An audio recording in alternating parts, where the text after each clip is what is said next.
1656, the leaders of the Talmud Torah congregation of Portuguese Jews in Amsterdam, the Ma'amad, issued a writ of cherem, or excommunication, against the young Baruch Spinoza.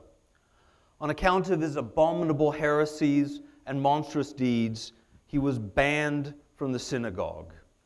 He could not live among the Jews in Amsterdam. He couldn't do business with them. He couldn't even contact his relatives. The idea that Spinoza is a threat to the Jewish community did not end in the 17th century.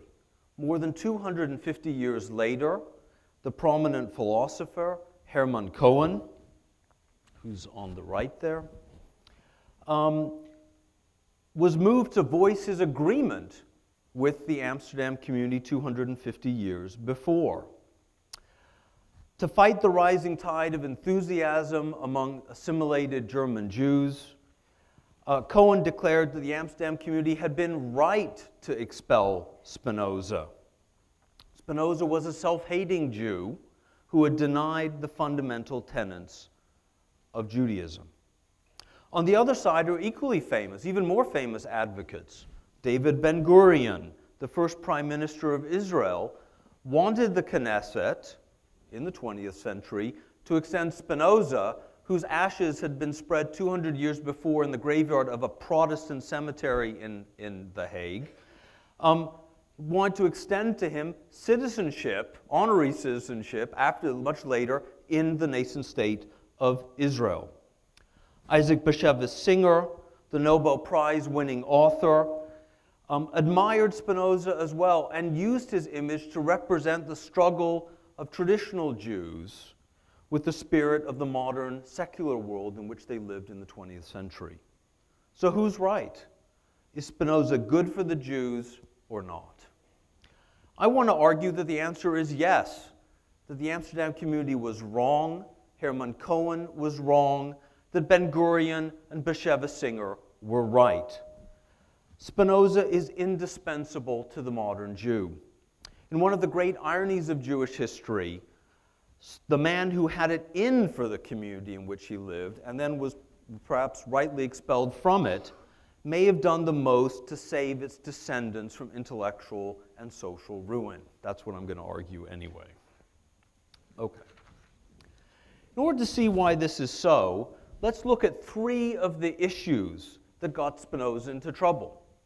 His idea of God, his view of the Jewish people and their destiny, and his understanding of Scripture. Now, nothing excites philosophers more than Spinoza's idea of God. In his great philosophical work, his magnum opus, The Ethics, Spinoza rejects two philosophical views that have become an essential part of Orthodox Jewish and Christian theology. First, he attacks the idea that God is transcendent, above the world, the creator of the world. Instead, he claims that God, using a technical term, is immanent. In other words, the world is not a separate thing from God, but rather the world is in God and God is in the world, reciprocally. Second, he dismisses the idea that the world was created ex nihilo, literally from nothing. There is certainly a dramatic transformation. Land emerges, life comes out of the water, things change, the world develops, etc. But these are internal processes of the world as God orders it through the laws of nature. God as an inner structuring principle of the cosmos. The world is not inert stuff, clay, divine clay, which the potter God uses to mold into his vision of things, but is rather active and infused itself with the divine spirit. Romantics later rhapsodized over this picture. The famous German philosopher and poet Novalis declared that Spinoza was intoxicated, a drunk man, a man drunk with God is what the words he said were. A more sober appraisal of this view might be that while a transcendent idea of God turns out to be problematic for modern science, the immanent idea of God that Spinoza offers is consistent with it in a profound way. Most people, however, felt that Spinoza's idea of God was tantamount to atheism. It certainly denied the fatherly picture of God, the personal God that we thought we all knew and loved. If this weren't enough, Spinoza also questioned the traditional idea of the sense in which Jews were chosen or elected by God for a special task. If God is not transcendent or above the world, then he can't manipulate its parts like a puppeteer moves his marionettes. According to Spinoza, God does not choose to emphasize or favor some parts of the world stage over others. All that happens in the world happens necessarily through the inexorable internal processes of God's power expressed in the laws of nature. This doesn't mean that nothing special happens or that some people can't thrive relatively better in comparison to other people.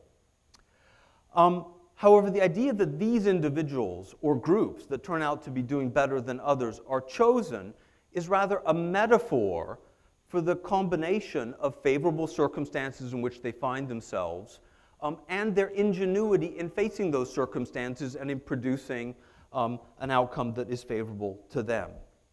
The Jews, Spinoza declared, were not chosen because God picked them out for any unique destiny or because they had some special essence, but rather because they exhibited in history a remarkable ability to organize themselves as a people according to a law and survive in the face of adversity. Now, you would think that Spinoza's understanding of why the Jews were chosen would be bad for the Jews, because it really doesn't seem so special after all, at least the way that I've described it. But in fact, I'm going to claim that it has a wonderful and perhaps even a liberating effect. It's true that Spinoza didn't believe that his contemporaries exhibited the virtuous qualities of the ancient Israelites. They had become mired in the false belief over generations, centuries, that they had been specially chosen and had some special essence that made them different from others. And the more passive Jews became, right, in the face of their servitude in diaspora, the more they had to trust in God's miraculous power of divine intervention. Spinoza's criticism of this traditional doctrine freed the Jews to take their destiny into their own hands. For centuries, Jews had been hemmed in by their own passivity and bolstered by this philosophical view that at worst turns victimhood into a sign of election. Yet the Jews, Spinoza remarked, had somehow maintained their distinctiveness in the face of all this. And it was because of that there was hope that they could still take their destiny into their own hands and make themselves again into a free people. And this is exactly the Zionist impulse that Ben-Gurion saw and appreciated in Spinoza. If the Jews could organize themselves again as a state with state-like institutions like the Knesset and rebuild the institutions of a free people in the modern world, which required a statehood, then, in fact, they could be great again.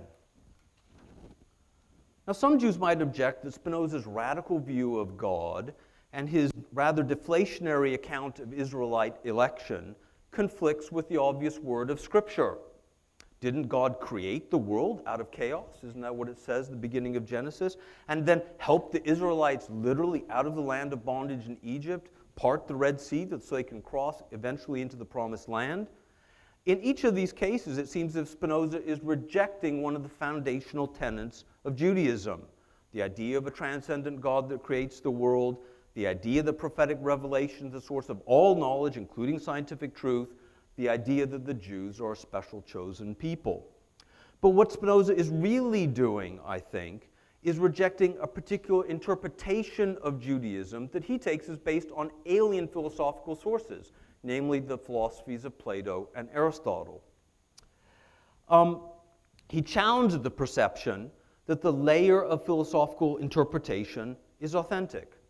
I'd like to see Spinoza and present him to you as like a conservator of a precious painting who carefully removes each accumulated layer of dirt that have accumulated over the centuries and get rid of these various amateur attempts to touch up or improve the underlying picture or text in light of some of their own ideas they've added to it. Rather, Spinoza wants to clean the text to free its meaning and discover the beautiful original nature of the masterwork underneath. It's not surprising, then, that an arch-rationalist like Spinoza would find scriptural narratives lacking in coherence and consistency, right, and scientific insight. But what he did discover and sought to preserve in Scripture was the power of tradition and the imagination. He understood religion as a human response to an existential crisis, how to manage our own ignorance and fear. Spinoza believed that, properly understood, Judaism could still help us live with integrity and courage, and Scripture could be an essential resource to do just that. Each of these supposedly heretical ideas frees us as Jews from a sterile and impossible situation. Spinoza's idea of an immanent God gives us an idea that's consistent with modern science and not opposed to it. His idea of the election of the Jewish people frees us as a people from passivity and opens the door to a renewed political life. Instead of being forced to revere Scripture as a source, a box of philosophical puzzles that reveal eternal truths, Spinoza sees it as an active source of imaginative inspiration. My encounter with Spinoza has not led me in the end to question my faith and belief in the Jewish people. To the contrary, reading Spinoza helps me reflect critically and creatively on my life as a member of the Jewish community. So is Spinoza good for the Jews? You'd better believe that he is. Thank you very much for your attention. That's great.